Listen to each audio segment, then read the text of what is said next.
Hello guys, welcome to my video for today. So ito, kagigising ko lang din.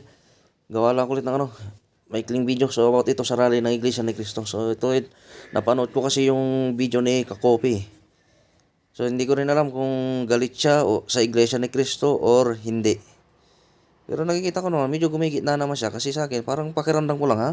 Parang galit siya sa ginawang peace rally ng Iglesia ni Cristo. Sa bagay, hindi ko naman siya masisi kasi BBM siya, tapos ako Sara Duterte. Pero ako, suportado ko pa rin naman si BBM hanggang ngayon.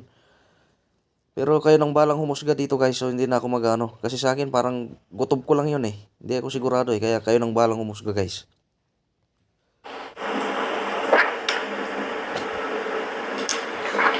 Hoy, Pilipinas! Magandang araw po sa inyo, Luzon, Visayas at Mindanao. Ngayon po ay January 13, 2025 at ngayon po kasalukuyang nagaganap yung peace rally daw ng Iglesia ni Cristo dyan po sa Quirino Grandstand at sa ilang parte po ng Pilipinas. At base daw sa estimate, nakita ko sa balita ng SMNI, pumalo na daw po sa 1.5 million Filipinos. Ang dami nun ha! 1.5 million Filipinos ang nandiyan na daw sa Quirino Grandstand. Maniwala ka ba dyan? 1.5? Totoo ba yan? SMNI, base sa kanilang balita. Ako, masyadong exaggerated yung 1.5 na yan ka-coffee. Baka 700,000 siguro. O 800,000, sabi ng police, 800,000. Pero 1.5 million, napakarami naman yan.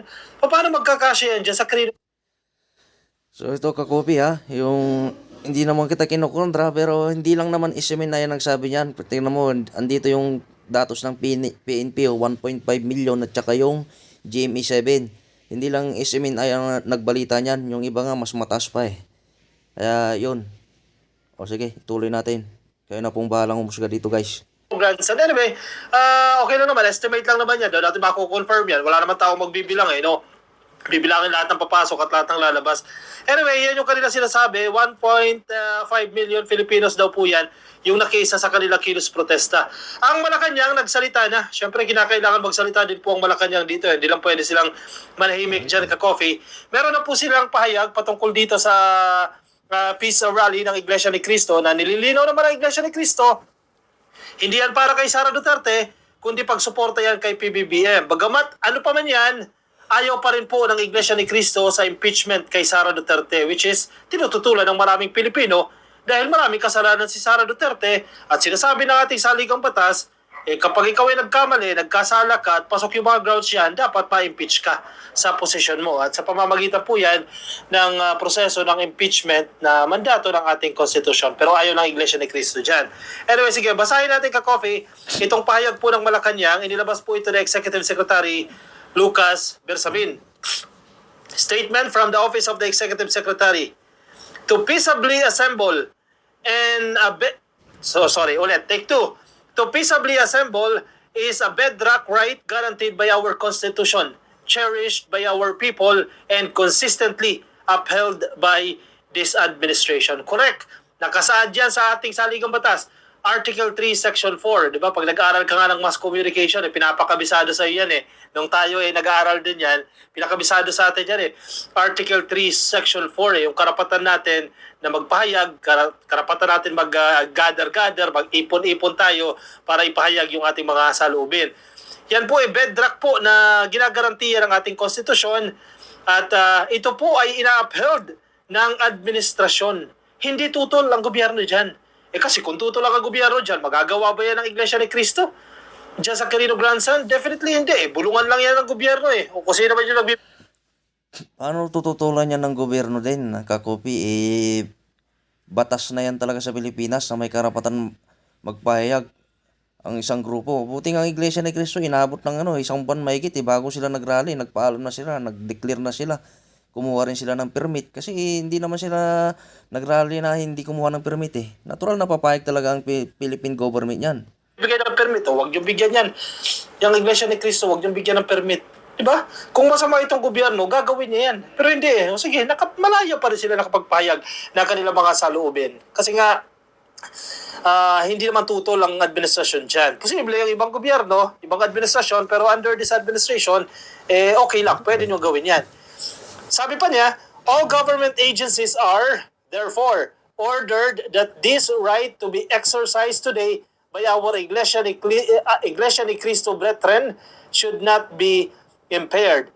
In this light, agencies concerned with the maintenance of peace and order, as well as with traffic and transportation management, including emergency health services, should be ready to provide assistance whenever such is needed by our fellow citizens. So, suportado pa kayo ng gobyerno.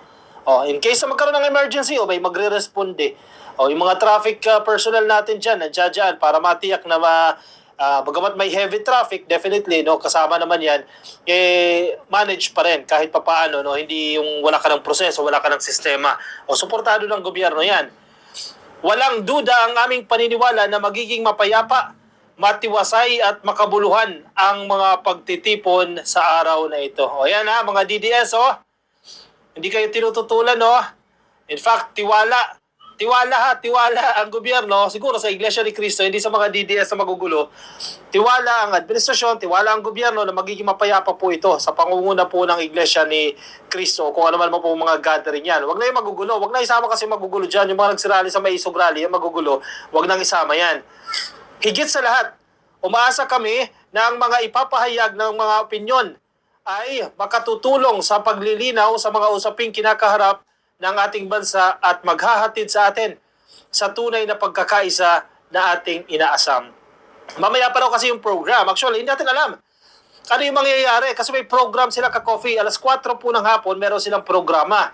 Magtatagal daw po yan hanggang alas 6. Bali 5, 6 o 2 hours po yung kanilang programa dyan sa Quirino Grandstand. So hindi natin alam kung sino yung mga magsasalita dyan. May mga politiko ba na magsasalita? Pero nauna na pong sinabi ng Iglesia ni Cristo na wala pong politiko ang papahintulutan nila magsalita. Hindi lang natin alam kung yung miyembro nila i-allow din, Halimbawa si Marcoleta, miyembro ng Iglesia ni Cristo yan, kung papahintulutan ba siya magsalita dyan. Or kung si Sara Duterte ba pupunta, pero wala naman daw dito sa Pilipinas, si Sara nandiyan daw po sa Tokyo, sa Japan, so hindi makakadalo yan. Si Tatay Digong daw ba pupunta? I don't think na pupunta sila dahil naman sila welcome. Anyway, welcome basta maayos, Kung sisigaw sila na BBM resign, Marcos Bangag, hindi pwede. Kasi sabi ng Iglesia ni Cristo, kung ganyan ang gagawin nyo, mag-schedule kayo ng sarili ninyong rally. Tulad ng panawagan ni Lucas Bersamin dito, sana ay maipahayag ang mga opinyon na makatutulong sa paglilinaw sa mga usaping kinakaharap ng ating bansa. Ayan Kung meron kayong mga reklamo, kung meron kayong mga pinupuna, mag-suggest din kayo ano yung pwedeng gawin. Hindi puro reklamo lang kayo ng reklamo. Importante, magdudulot ito para ma-resolba ang mga kinakaharap ng ating bansa at maghahatid sa atin ang tunay na pagkakaisa na ating inaasam. Big word yan, ka-coffee. Saglit lang excuse me Nasipin din siya, kagaya ko. Excuse me. Big word yang pagkakaisa. Kasi, sino ba kasi sumira sa pagkakaisa na yan? Sino ba ang sumira sa unit team? Di ba? Malinaw naman kung sino sumira Walang iba kundi mga DDS. Kayo ang sumira niyan. Tapos ngayon, sa tingin ninyo, dihado na kayo, alanganin na kayo, nagpapakampi na kayo. Gusto niya na makipagkasundo kasi dihado na kayo Di ba? Ikaw ba naman, kalabanin mo ang presidente.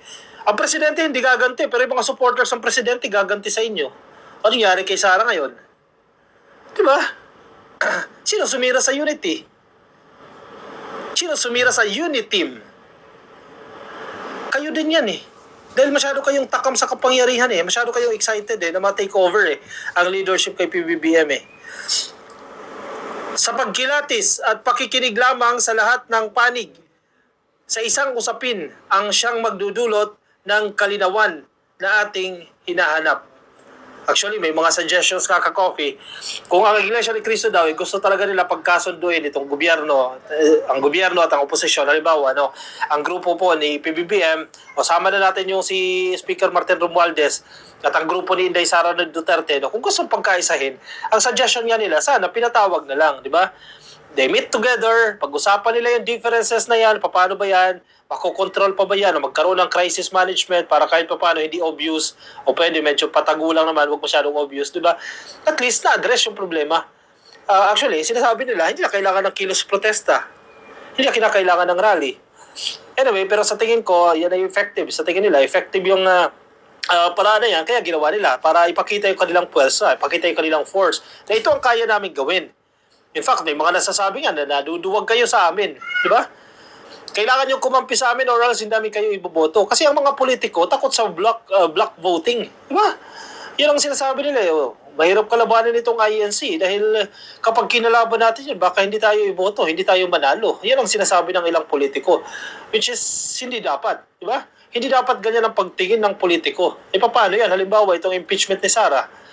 Porkit mapapabor ka sa impeachment ni Sara, hindi ka na iboboto? Paano yung mga kasalanan ni Sara? Absuelto na lang yan? Ganun na lang yan? Dahil natatakot ka baka hindi kayo boto kung ikaw yung politiko? Di ba hindi naman dapat yan? We view today's assemblies as a part of the national conservation we should be having as a people to bring clarity and consensus on issues that face us all and affect our future. Magandang statement ito ni Lucas Bersamin. Wala Saka bakit mo babawalan mag-rally ang ANC? Ngayon lang naman nag-rally ang Iglesia ni Cristo eh. Bakit nyo babawalan? Bakit sabihin nyo wag mag-rally? Ngayon lang naman yan eh. Nagpayag lang naman yan eh. Karapatan naman yan ng lahat eh. So yan, kayo nang bahalang humusga dyan guys. So, hindi na ako magbibigay pa ng anumang comment. Kayo nang bahala guys. Hanggang kita-kits ulit tayo sa aking mga susunod na video.